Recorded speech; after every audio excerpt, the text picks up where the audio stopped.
del arpa. Y como David, han compuesto cantos para sí. El profeta Amós está diciéndonos que muchas veces podemos, sin darnos cuenta, comenzar a confiar en nuestros talentos y dejar de confiar en el Dios que nos da los talentos. Y eso es muy sutil, porque muchas veces podemos volvernos expertos en algo que dejamos de pedir ayuda a Dios. De hecho, se dice que muchos de los accidentes automovilísticos es por abuso de confianza. Cuando empiezas a manejar, decía un amigo, siempre cuando estaba empezando a manejar, dice, siempre llevaba a alguien, decía. Y le digo, ¿por qué? Porque le digo, tu chamba es ir despidiendo a la gente. Porque yo no tengo tiempo, yo aquí voy, dice.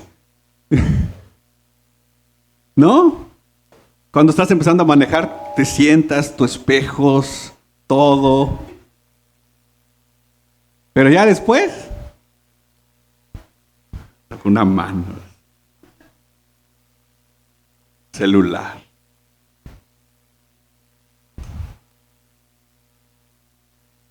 ¿Qué pasó? Ahora tienes más confianza. Si te ha tocado servir en un ministerio, no sé si te acuerdas las primeras veces que empezaste a servir. Yo recuerdo que cuando me tocaba hacer aseo, oraba y ayunaba. Recuerdo la primera vez que me pusieron a dar una lectura bíblica. Oré toda la semana. No iba a predicar, solo era una lectura bíblica. Y en el caminar que vamos perdiendo, esa confianza en Dios, esa dependencia de Dios. Y nos volvemos más expertos. Y entonces, como nos volvemos más expertos, decimos, un culto más, una predicación más, una alabanza más, una actividad más de muchas que hemos hecho. Pero dejamos de confiar en Dios y comenzamos a confiar en los talentos que Dios nos ha dado. Mira lo que Pablo le dice a los Corintios en su primera carta, Primera de Corintios, capítulo 4, verso 7. Porque, ¿quién te distingue? ¿Qué tienes que no recibiste? Y si lo recibiste, ¿qué dice? ¿Qué de lo que tienes no has recibido? Todo lo que tenemos lo hemos recibido de Dios. Y entonces, si lo hemos recibido, y si lo recibiste, ¿qué dice Pablo? ¿Por qué te jactas? Como que si no lo hubieras recibido. La iglesia de los Corintios se jactaba de tener todos los dones. De hecho, es curioso y me llama la atención porque es febrero. ¿Y qué se celebra en febrero? Y he visto de repente ahí que ya están preparando el sermón de Primera de Corintios 13. Esa es la clásica, ¿no? Y vamos a adornar de corazones y esto y aquello. Y perdón que lo diga, pero luego agarramos el texto y lo mandamos hacia Cristo, pero de una manera como así bien forzada. Pero cuando tú lees 1 Corintios 13, en su contexto te das cuenta que antes de 1 Corintios 13, ¿qué hay? Ya se la saben, ¿verdad? ¿Y después? Exacto. El capítulo 13 no está solito. Está el 12 y el 14. Y en esos dos capítulos viene el contexto. Y el contexto en esencia es, a ver, ustedes se jactan de tener todos los dones. Se enorgullecen de que saben hablar en lenguas, de que profetizan, de que esto, de que aquello, de que lo otro. Pero les voy a decir algo, a ustedes les falta uno. Y entonces el capítulo 13 viene como un regaño. Y es como decirle a alguien, ay, si me vienes con todo tu show, pero hijito, te falta uno, y es el más importante, te falta amor. Y déjame explicarte cómo es el amor. Y es que la iglesia de los Corintios se jactaba. Por eso Pablo les tiene que decir, ¿por qué te jactas? Pero hermanos, es que es muy sutil. Aunque tal vez abiertamente no decimos, no, yo soy muy bueno en esto, porque nadie lo dice, ¿verdad? Entonces, no, hay más o menos, decimos. Pero en esencia, empezamos a darnos cuenta que dejamos de confiar en Dios porque empezamos a confiar en nosotros mismos y eso empieza a llenarnos de orgullo. Es más, pensamos que si nosotros no estamos, las cosas no van a salir bien. Pensamos que si otros lo hacen, no lo van a hacer como nosotros, entonces lo tengo que hacer yo. Y eso es orgullo. ¿Puedes poner Amós 6:5 pero en la NTV? Por favor, hermano. Mira lo que hacía el pueblo de Israel. Entonan canciones frívolas al son del arpa y se creen que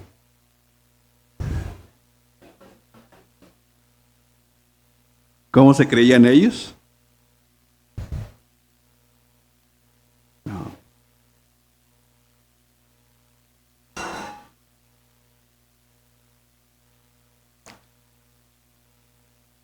La palabra de Dios para todos dice, cantan con arpas e imitan a David. ¿No lo tienes? PDT, no, ok, dice, cantan con arpas e imitan a David, componiendo melodías y canciones para sí mismos, ya no para Dios. Y es que esta gente se creían, dice, los mejores. Si yo no estoy, las cosas no se hacen o no se hacen bien. Cuando alguien confía más en su talento que en Dios, lo primero que empieza a pasar es que deja de orar. ¿Para qué oramos? No hay tiempo. De todos modos lo sacamos la chamba. Cuando alguien confía más en su talento que en Dios, deja de leer la Biblia. Cuando alguien confía más en su talento que en Dios, deja de ayunar. Cuando alguien confía más en su talento que en Dios, deja de congregarse. Cuando alguien confía más en su talento que en Dios, deja de ofrendar, deja de ser ensañable, deja de ser una persona pastoreable. Y esta gente de Israel se creía tan superior a los demás, al grado que se comparaban ellos con el rey David. Ellos se sentían igual que David. Y mira lo humillante, por así decirlo, para ellos, que una persona viniera a hablarles de parte de Dios. Y era curioso porque esa persona que les vino a hablar de parte de Dios no era profeta, ni venía de familias de profetas. Esa persona era Amós. Esta gente se pasaba componiendo canciones. Dice una versión que creaban nuevos instrumentos. Se creían muy buenos. Y entonces ellos se creían famosos, se creían indispensables, se creían muy importantes. Y Dios tiene que traer a uno que para ellos es desconocido. Uno que ni siquiera estaba en la lista de los profetas. Y trae a Amós. A los ojos del pueblo, Amós era un cualquiera. A los ojos del pueblo, Amós era un X. A los ojos del pueblo, Amós no era nadie. Pero Amós iba de parte de Dios. Y no importa nuestros títulos. Lo que importa es quién va con nosotros. Porque ¿de qué serviría tantos títulos si Dios no está con nosotros? ¿De qué serviría tener todos los talentos? O como el mismo Pablo diría, ¿de qué serviría tener todos los dones? Y que Dios no respaldara lo que hacemos. Esta gente confiaba en sus talentos, pero no solo confiaba en sus talentos. Mira el verso 6. Que beben vino en tazones del altar y se ungen con los óleos más finos, pero no se lamentan por la ruina de José. ¿Puedes ponerlo en la NTV? Ok. Mira lo que hacía esta gente. Beben vino en tazones llenos y se perfuman con puro Chanel número 5. Entonces, esta gente estaba tan confiada en sí mismo que este tema de beber en tazones llenos, o la Biblia de las Américas dice del altar, habla de un elemento de una falta de reverencia, pero en el sentido de Dios está ahí, ya le di su ofrenda, ya fui al culto, ya hice lo que tenía que hacer, mira, me puedo deleitar en lo que yo quiera. Ya le cumplí a Dios. Ya fui el domingo a su iglesia, ya canté, ya esto, ya aquello, ya lo otro, ya puedo hacer lo que yo quiera.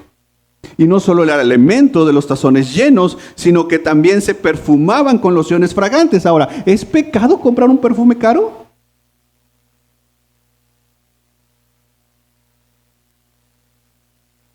No los veo muy convencidos.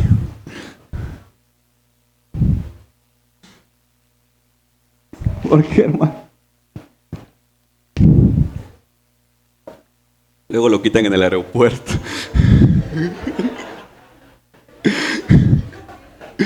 Chiste local para los que fueron a Converge. Por cierto, hermanos, sigamos orando. Ojalá podamos ir a Converge. ¿Es pecado comprar un perfume caro? ¿Cuál sería entonces el elemento de la acusación aquí? La intención del corazón. ¿Pero qué más?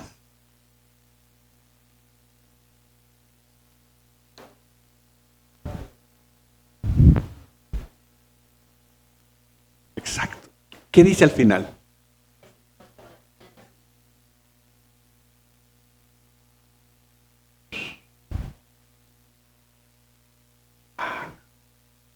Oliendo sabroso.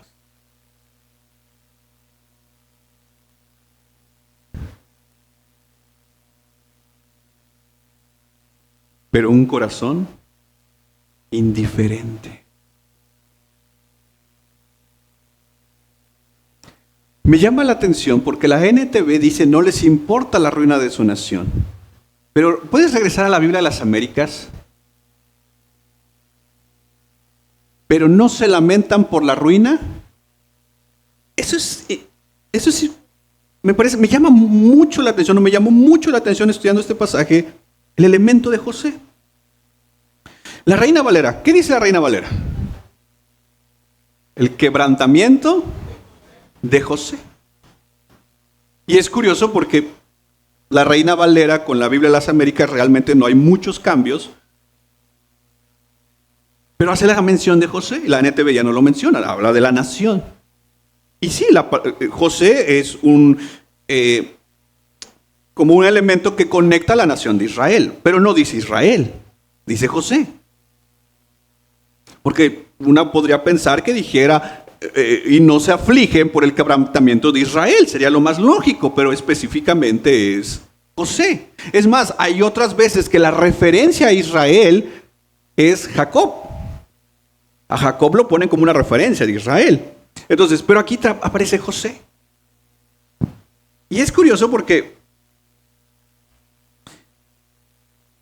la vida de José nos transmite algunos elementos bien importantes que esta gente estaba repitiendo. Ve conmigo un momento a Génesis capítulo 37. Génesis capítulo 37, por favor. Verso 18. Porque si no conectamos el elemento de José aquí, podríamos fácilmente decir, pues este versículo no es para mí, porque al final de cuentas yo ni perfume caro tengo. ¿Vea? A lo mucho mi abono y en pagos. Entonces este versículo no es para mí. Pero aquí el punto no es el perfume, aquí el punto es la indiferencia. Y el elemento del perfume puede ser cualquier otra cosa. El punto es la indiferencia. Y este pueblo que decía amar a Dios era un pueblo indiferente. Y el cristianismo no solo es un elemento vertical. Porque yo puedo decir que amo a Dios, pero ser indiferente en lo horizontal. Mira Génesis 37, verso 18. Has leído la historia, ¿verdad? Ya vamos en el plan de lectura, ya pasamos Génesis. Cuando ellos lo vieron de lejos, ¿quiénes son ellos? ¿Y a quién vieron de lejos? Okay. Y antes que se le acercara, tramaron contra él para matarlo. Y se dijeron unos a otros, ¿aquí viene quién? Ahora pues vengan, matémoslo y arrojémoslo a uno de los pozos y diremos, una fiera lo devoró. Entonces veremos en qué quedan sus sueños. Pero Rubén oyó esto y lo libró de sus manos y dijo, no le quitemos la vida. Rubén les dijo además, no derramen sangre, échenlo en este pozo del desierto, pero no le pongan la mano encima. Esto dijo para poder librarlo de las manos de ellos y devolverlo a su padre. Y cuando José llegó a sus hermanos, ¿qué hicieron? Lo despojaron de su túnica, la túnica de muchos colores que llevaba puesto. Verso 24. Lo tomaron y lo echaron en el pozo. ¿Y cómo estaba el pozo? Imagínate. Ellos traman lo que van a hacer. Rubén dice, hey, no lo matemos. Viene, lo despojan de su túnica y están en un lugar donde están estos pozos. Pero lo peculiar de ese pozo es que no había agua. Entonces lo avientan. Si hubiera habido agua, pues de entrada cae más tranquilo al agua, ¿no? Pero estaba seco. ¿Te imaginas el golpe? Ahora, esta gente avienta a José en el pozo. ¿Y qué es lo que esta gente comienza a hacer teniendo a su hermano ahí en el pozo?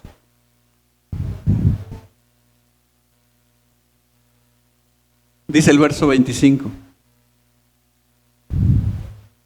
Entonces se sentaron a comer. ¿Ves la indiferencia? Tienen a su hermano metido en un pozo. Y ellos están comiendo. ¿Cómo crees que estaba José ahí? Asustado. ¿Qué más? ¿Cómo piensas que estaba José allá dentro del pozo? Angustiado. Asustado. ¿Qué más? Triste, con dolor, tal vez golpeado. ¿Y sus hermanos qué estaban haciendo? Como de esos que dicen, cuando esté comiendo ni me molesten. Dicen.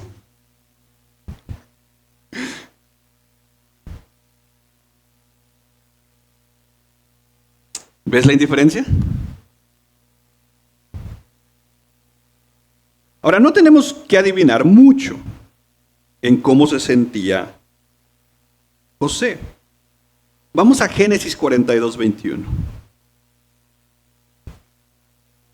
Ay, gracias, hermano.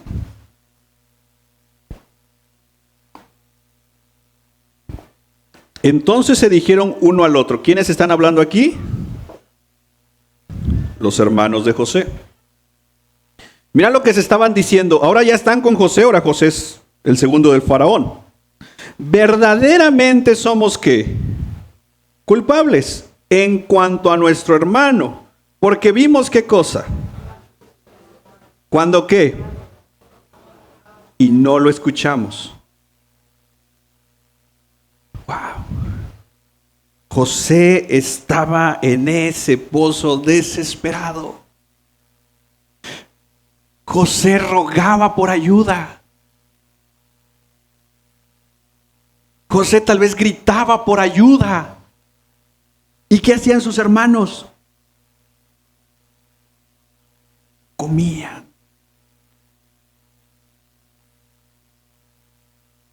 Mientras José estaba desesperado, angustiado, esta gente estaba comiendo como que si nada pasara. Y lo mismo, esa actitud de unos hermanos con José es la misma actitud que ahora surge en el pueblo en el tiempo de Amós. Ahora es a un nivel más grande, porque mientras Israel iba a ser destruido, la gente estaba bebiendo en tazones y poniéndose perfumes. Dices, ¿puedes poner otra vez Amós 6, por favor? Y no cualquier perfume. Perfumes finísimos. Ellos sabían lo que estaba por venir. Ellos escuchaban que Amós les estaba diciendo, arrepiéntanse. Pero a ellos les daba igual. Y qué horrible es cuando un corazón cegado por el orgullo, se le dice, se le advierte, se le habla, y pueda ver lo que está pasando, y se encierra en una indiferencia. Se encierra en una ceguera de no ver su propia condición. El orgullo no solo me niega, me ciega, a mi condición. El orgullo me ciega a la necesidad de mi prójimo. Mi falta de misericordia surge por el orgullo de mi corazón, donde siempre, en primer lugar, siempre estaré yo. Señor, dame. Señor, bendíceme. Señor, cuídame. Señor, prospérame. Señor, ayúdame. Señor, sáname. Todo para mí.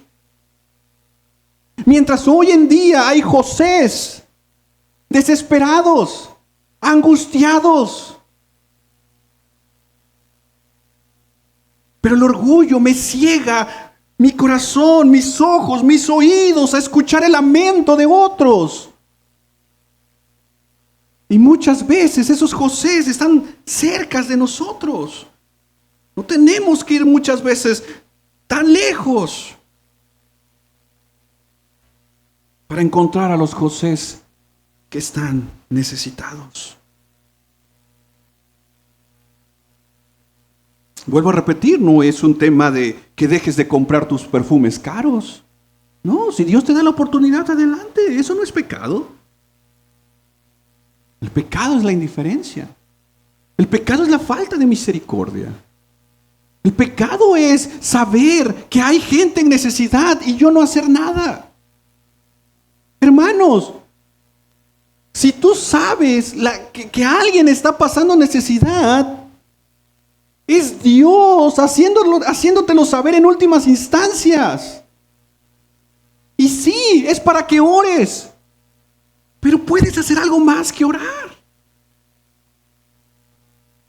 Si alguien te cuenta su necesidad, no es solamente para que cerremos nuestro corazón y simplemente decir, ok, voy a orar por ti. Ora por él en ese momento. Pero si puedes hacer algo más. Creo que es Santiago el que habla de esto. De que no es posible que le digamos, Dios, como parafraseando un poquito, Dios te bendiga, y lo mandamos sin comer, teniéndoles para compartir algo para comer. No. Eso habla de que mi corazón puede estar cegado por el orgullo. Pero no solo eso, mira el verso 12. Vamos a brincarnos al verso 12. Dice, ¿corren los caballos por la peña? ¿Se ara en ella con bueyes? Pues ustedes han convertido el derecho en veneno y el fruto de la justicia en amargura. Esta gente no solo confiaba en sus talentos, no solo confiaba en sus riquezas, no solo había un elemento de indiferencia, esta gente estaba imponiendo su propia justicia. Decía Spurgeon en uno de sus sermones titulados Un golpe propinado a la justicia propia, dice, así como fue con nuestros primeros padres, así sucede hoy con nosotros. La propia justicia nace en nosotros y decía él, tal vez no haya un pecado tan horrible como la propia justicia.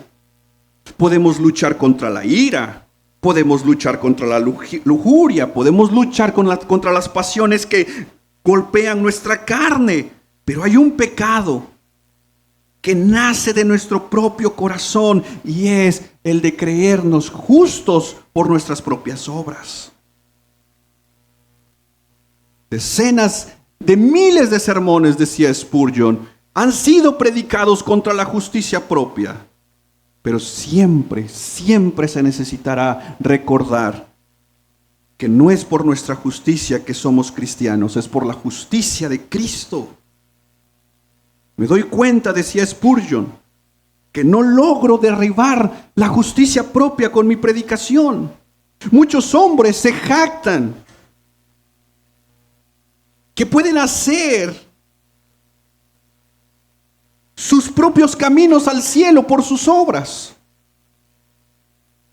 Se olvidan que el único camino es Jesucristo.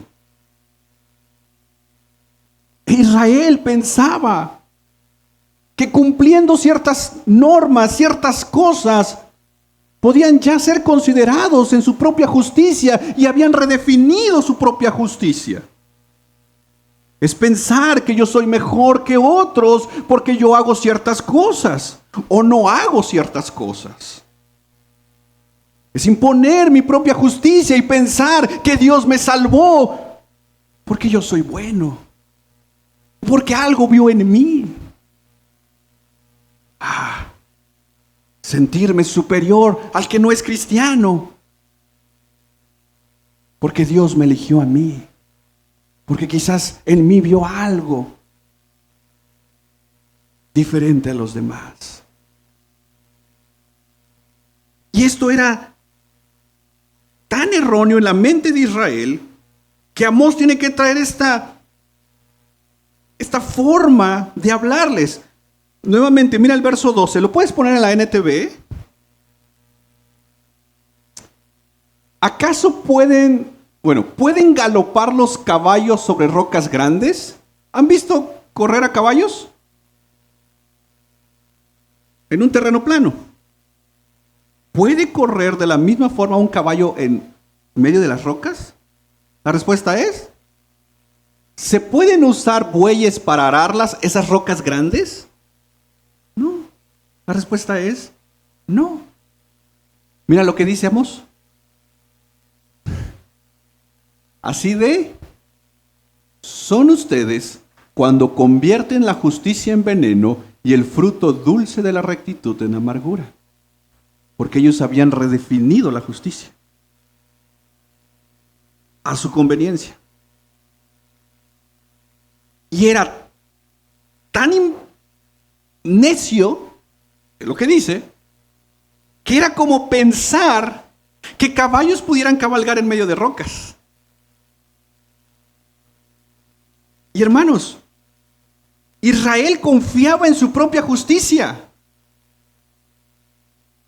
Y eso es lo que hemos visto a lo largo de este capítulo. Un Israel confiando ya no en Dios, sino en sí mismo. Lo curioso es que esto continúa porque está en el corazón del hombre. Y como decíamos la vez pasada, esto no se trata de espíritus, porque cuando espiritualizamos estas cosas como el orgullo, como la indiferencia, queremos entonces sacarlos, pensando que son espíritus. Fuera espíritu de indiferencia, fuera espíritu. No, eso está en el corazón. Es más fácil pasar una noche gritando, echando fuera ese tipo de espíritus, a tratarlo todos los días en nuestro corazón. Y para muestra, ve conmigo Apocalipsis 3. Ahora ya no es Israel, ahora es la iglesia de la Odisea. Mira Apocalipsis 3:14. Escribe el ángel de la iglesia en la Odisea, el amén, el testigo fiel y el verdadero, el principio de la creación de Dios, dice esto. Este es Jesús. Yo conozco tus obras, que ni eres frío ni caliente. Cuando en una situación no eres frío ni caliente eres, y la tibieza es indiferencia. No me interesa. Así, puesto que eres tibio y no frío ni caliente, ¿qué va a hacer Dios? Porque dices, mira el verso 17. ¿Qué decía esta iglesia? ¿Soy rico? ¿Me he enriquecido?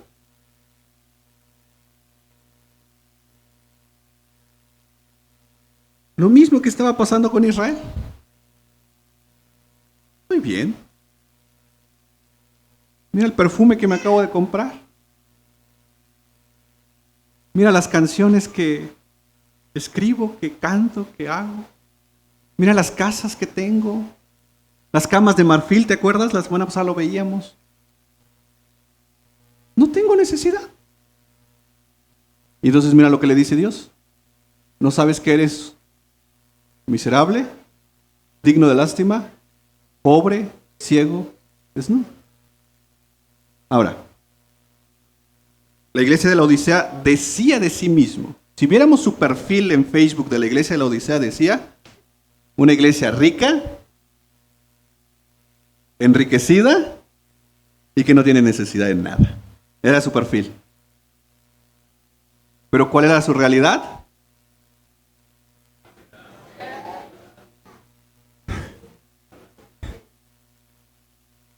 ¿Por qué ellos se veían como ricos, enriquecidos y sin necesidad? Por su orgullo. Ellos no se veían a sí mismos como miserables, como dignos de lástima, como pobres, como ciegos, como desnudos. Y es que si somos sinceros, ¿a quién le gustaría esa visión de uno mismo? A nadie. A veces le decimos, Señor, muéstrame cosas gloriosas. Y si cambiáramos un poquito la oración y le dijéramos, Señor, muéstrame mi corazón.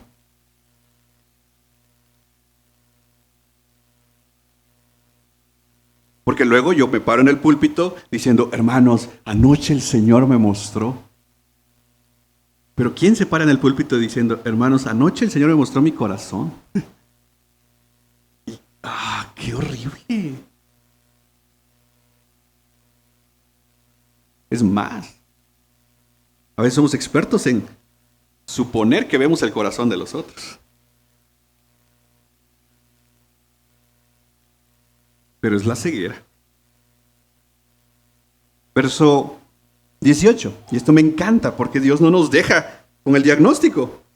¿Te imaginas que Dios nada más dijera, mira, estás así, vámonos? No. Te aconsejo que de mí compres oro refinado por fuego para que te hagas ¿qué cosa? Ahora sí, rico. Y vestiduras blancas para que te vistas y no se manifieste la vergüenza de tu desnudez. Y colirio. Esto es, mira, ¿para qué se ocupa el colirio? Para ungir y que puedas ver. Sin la palabra de Dios que me muestra cómo está mi alma, estaré ciego a mi propia condición. Pero la palabra de Dios me revela, por la obra del Espíritu, cómo estoy, qué necesito. Y entonces, dice el Señor en el verso 19, yo reprendo y disciplino a todos los que amo. ¿Cuántos quieren disciplina de Dios?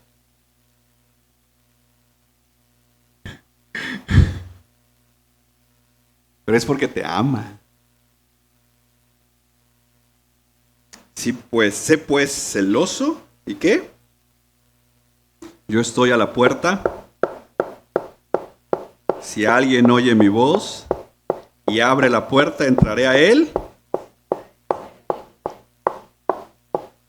¿Te has dado cuenta que muchas veces este verso se usa para campañas evangelísticas y para los impíos? Esto no es para el impío. Porque aquí no le está hablando a impíos. Aquí le está hablando a la iglesia. Y es Dios volviendo a tocar, por así decirlo, nuestro corazón. Y por eso esto es para la iglesia, porque es un corazón que ya despertó en su momento, que ya tiene vida, pero que se ha cerrado a Dios. Y puede ser que en muchos de nosotros Jesús se ha quedado afuera. Y vuelvo a repetir, no es un mensaje evangelístico. Puede ser que muchos hemos dejado a Jesús afuera. Israel lo había dejado fuera. Pero mira la misericordia de nuestro Dios. Porque ¿qué harías tú si en una reunión te dejan fuera? ¿Seguirías tocando para que te dejen entrar? O sea, estás toque y no te dejan entrar. ¿Qué harías? Hasta del grupo me salgo.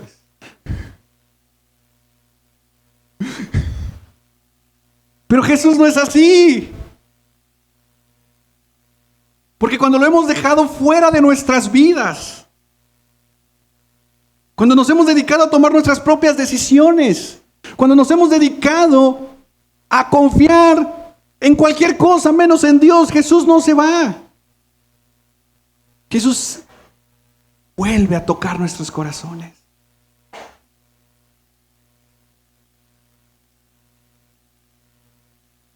Israel cayó en el autoengaño de la autojusticia.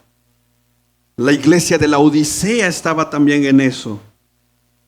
Entonces significa que a veces podemos caer en eso también nosotros. Y por último, verso 13. Ustedes que se alegran por Lodebar, que dicen, ¿no hemos tomado para nosotros Carnayim con nuestra propia fuerza? La Nueva Traducción Viviente dice, ustedes se jactan de su conquista de Lodebar y alardean diciendo, no tomamos Carnayim por nuestra propia fuerza. Este pueblo confiaba en sus propias fuerzas. Confiaba en sus capacidades. Habían dejado de confiar en el Dios que iba delante de ellos y había empezado a confiar en elementos de la creación. Ya no descansaban en el mi Dios puede, ahora descansaban en el yo puedo. De hecho, cuando tú llegues a pasajes, cuando David va ganando batallas, pierde las batallas que David no le pregunta a Dios si tiene que ir. Cuando él va en sus propias decisiones. Pero de ahí constantemente David siempre llegaba y le decía, Señor, ¿salgo a la batalla? Y Dios le decía, dale, tú vas a ganar. Y iba y ganaba. Otra vez, había un elemento de un enemigo, Señor, ¿voy? Y él decía, ve. Eso es un corazón que confía en Dios. Pero en nuestras decisiones muchas veces las dejamos a Dios a un lado. Y confiamos en nuestras fuerzas, en nuestras capacidades, en nuestros talentos, en nuestras experiencias. ¿Qué me vas a decir a mí si yo tengo todas estas experiencias? Israel había conquistado lugares como Lodebar, como Carnaim, y entonces, al conquistar estos lugares, ellos sentían que lo podían todo. Y nos pasa, hermanos, cuando todo empieza a parecer que nos va bien, cuando parece que todo está saliendo bien. Y cuando todo está saliéndonos bien, pensamos que lo podemos todos. Pero es justamente ahí donde el riesgo es más alto, porque cuando todo nos está yendo bien, una de las primeras cosas que comienza a pasar es dejar de orar. Y como nos está yendo bien a nosotros, nuestra tendencia siempre va a ser criticar a los otros. Siempre va a ser señalar a los otros. Cuando deberían ser los mejores momentos para pasar más tiempo con Dios porque te está yendo bien.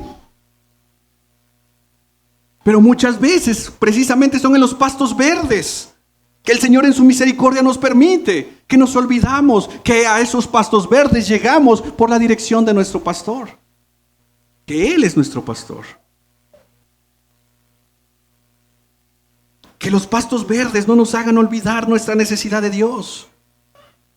Que las bendiciones que llegan a tu vida no te hagan olvidar de tu mayor necesidad, tu necesidad de Dios. Que tu cuenta bancaria no te haga confiar en tu cuenta bancaria, sino que te motive a confiar más en Dios.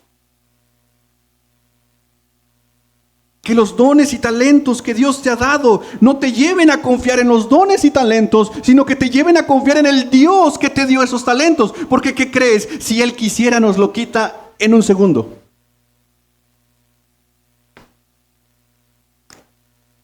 Una bacteria hace falta. No solo para quitarnos los talentos, para acabar nuestra vida.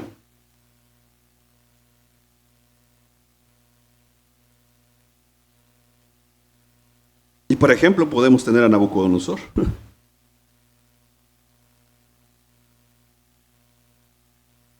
La semana pasada concluíamos el mensaje diciendo que en esencia Amós estaba haciendo un llamado. Y era un llamado fuerte. Pero el llamado era uno solo. Confía solamente en Dios. Cuando tengas fuerzas o cuando no tengas fuerzas, confía en Dios. Cuando construyas o cuando las cosas se desmoronen, confía en Dios. Cuando tengas dinero o cuando no tengas dinero, confía en Dios. Cuando tengas muchos recursos o cuando no tengas ninguno, confía en Dios. Cuando estés muy bien de salud o cuando estés enfermo, confía en Dios. Cuando te esté yendo bien en la vida y todo te esté saliendo bien, o cuando pareciera que nada te sale bien, confía en Dios. Y quiero terminar con Eclesiastés capítulo 12. Y voy a estar leyéndoles en la NTV. ¿Puedes poner Eclesiastés 12, hermano? Y con esto quiero cerrar, porque Eclesiastés 12 nos recuerda esto precisamente que a veces olvidamos. Y es precisamente nuestra necesidad de Dios. Yo sé, mis hermanos, que es difícil todos los días tomar momentos para estar con Dios. Yo lo sé. Y en esencia muchas veces es difícil porque si somos realmente sinceros, Dios no es nuestra prioridad muchas veces. Tú le vas a dar prioridad a lo que más importa. Tu trabajo, por ejemplo, es importante. ¿Y si a mitad del culto te llaman? ¿Irías? ¿O le dirías, no, estoy en algo más importante?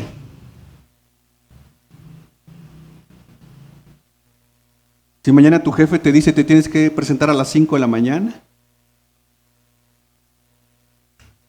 o te tienes que quedar hasta tarde. Priorizamos siempre lo más importante. Sacamos tiempo para lo más importante. Es más, le decimos que no a ciertas cosas porque hay cosas más importantes. ¿Verdad? Y aquí Amós está hablándonos para decirnos que Dios es importante y que una forma de ver nuestro corazón es dónde está nuestra confianza. Y Eclesiastés 12 nos recuerda cómo la vida va avanzando y cómo en últimas instancias solamente hay una cosa importante y es tu relación con Dios. Porque de ahí se acomodará todo.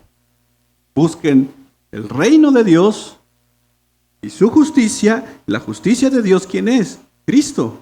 Y todo lo demás. ¿Han jugado Tetris? Esas que van cayendo. De repente parece todo desordenado. Y ya va subiendo, subiendo, subiendo. Y de repente logras colocar una pieza bien. Muchas de nuestra vida está así como eso, todo desordenado. Porque la pieza más importante la hemos dejado fuera. Y es nuestra relación personal con Dios. A partir de ahí, lo demás vendrá. Mira lo que dice Eclesiastés.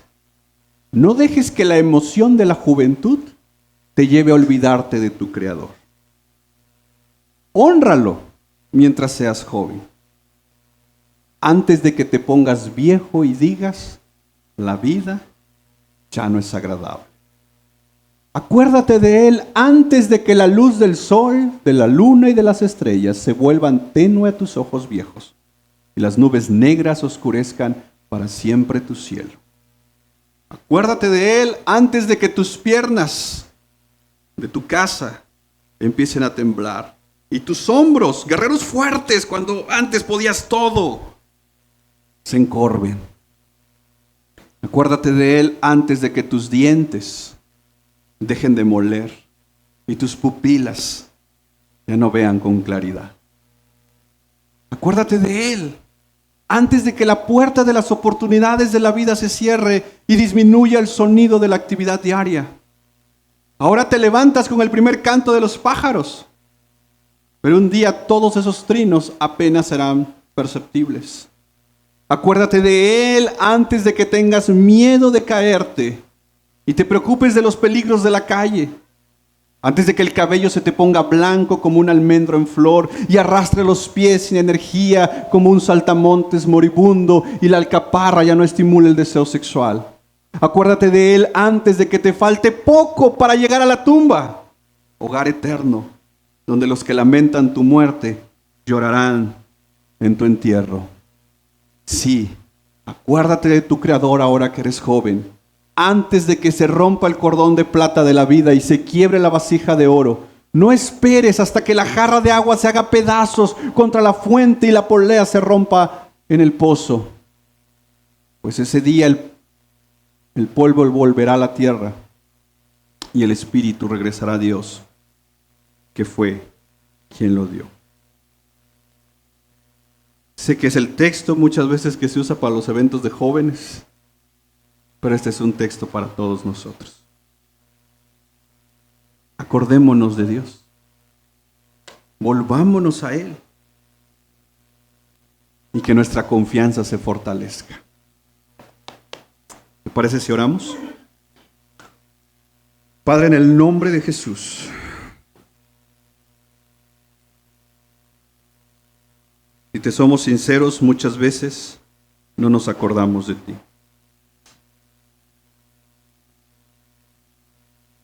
Muchas veces, mi Dios,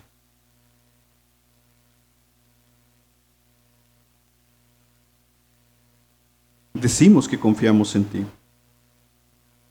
pero a veces está más nuestro corazón lleno de indiferencias. Señor, te necesitamos todos los días. Y perdónanos, Señor, cuando en nuestra vida diaria la empezamos a vivir de una manera como si tú no fueras nuestro Dios. Aquí estamos, mi Dios, reconociendo nuestra necesidad de ti. Y si hay alguien esta mañana que no te conoce como Señor y Salvador, yo te quiero pedir de una manera especial que hoy pueda entregar tu vida a ti, Señor. Pero también te quiero pedir, Señor, por todos aquellos que nuestro corazón se ha cerrado. Y tú, Señor, sigues tocando a la puerta. Esta mañana yo creo, Señor, que estás tocando a la puerta de varios corazones. Ayúdanos a no hacer oídos sordos a tu voz. Ayúdanos a no ser como la Odisea, que se creía rico, enriquecido, sin necesidad de nada.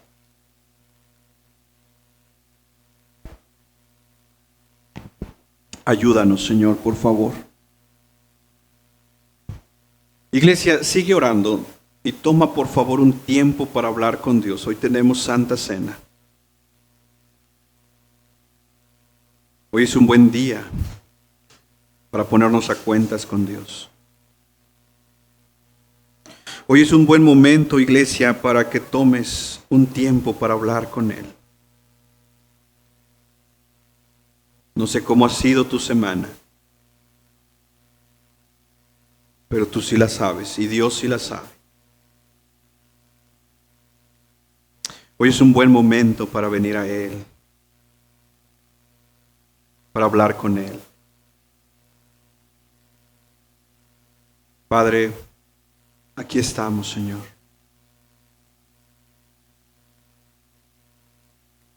Hay ídolos en nuestro corazón que muchas veces o no los vemos o no los queremos ver. Y esos ídolos nos tienen cegados muchas veces. Pero aquí estamos, mi Dios. Y estamos aquí precisamente porque no podemos. Sin ti no podemos, Señor. No podríamos sin ti. Y gracias, Señor, de verdad, gracias por volver a tocar la puerta de mi corazón. Gracias por ser tan intencional de volver a llamarme como esa primera vez a una relación plena contigo.